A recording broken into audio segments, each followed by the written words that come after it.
India's untold mass killings, Kasaragod, Kerala. ఈసారి ఒక పర్సనో ఒక ఫ్యామిలీయో కాదు, మొత్తం డిస్టిక్ విచ్ ఇంక్లూడ్స్ 10+ విలేజెస్, 6,000 మంది పైన జనాలు. అసలేమైంది? 1960స్లో ఇండియా ఒక మేజర్ పాలసీ ఇంట్రడ్యూస్ చేసింది. దాని పేరే గ్రీన్ రెవల్యూషన్.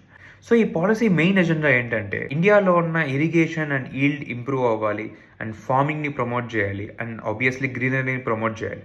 సో ఇదే వాళ్ళ మెయిన్ ఎజెండా. సో ఈ పాలసీలోనే భాగంగా కేరళలో ఉన్న కాజర్గోడ్ డిస్ట్రిక్ట్లో 45 స్క్వేర్ కిలోమీటర్ రేంజ్లో క్యాష్యూ ప్లాంటేషన్ స్టార్ట్ చేశారు. సో మీకు ఒక డౌట్ రావచ్చు, ఇక్కడ మంచి పంట వస్తుంది, సో దీనికి ఆ 10 విలేజెస్కి ఏం సంబంధం అనేసి చెప్తా.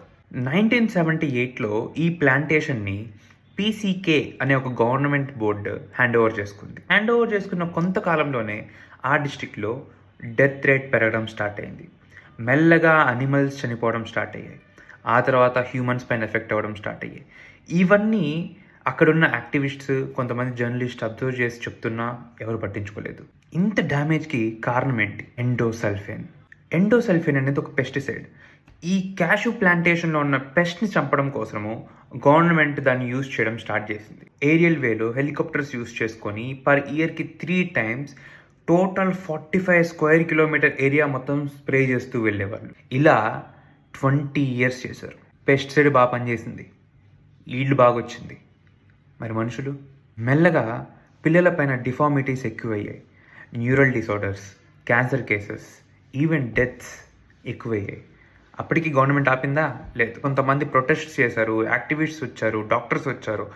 అంతమంది కలిసి ప్రొటెస్ట్ చేస్తున్నా 2000 వరకు గవర్నమెంట్ ఆపకుండా స్ప్రే చేస్తూనే ఉంది. 2000స్లో ప్రొటెస్ట్స్ ఎక్కువ అవడం వల్ల గవర్నమెంట్ ఆపింది. 2011లో సుప్రీంకోర్టు ఈ ఎండోసల్ఫేన్ని నేషన్ వైడ్గా బ్యాన్ చేసింది.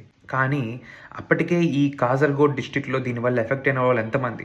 6,000 మంది పైగా, ఇంక్లూడ్ 1,000+ చిల్డ్రన్. ఈవెన్ ఈరోజు అక్కడున్న జనాలు ఇన్ఫర్టిలిటీతో, మిస్క్యారేజెస్తో, న్యూరల్ డిసార్డర్స్తో, ఫిజికల్ డిసార్డర్స్తో, క్యాన్సర్స్తోనే సఫర్ అవుతున్నారు. వాళ్ళు చేయని తప్పుకి ఎన్నో జనరేషన్స్గా నరకం అనుభవిస్తున్నారు. కానీ తప్పు చేసిన వాళ్ళు ఎన్నో కేసెస్లానే ఈ కేస్ అన్సాల్వ్డ్గానే మిగిలిపోయింది. సో ఈ కేసు గురించి మీరేమనుకుంటున్నారు అనేది కమెంట్ సెక్షన్లో ఖచ్చితంగా రాయండి. అండ్ ఇంకా ఇలాంటివి తెలుసుకోవాలి అనుకుంటే ప్లీజ్ ఫాలో.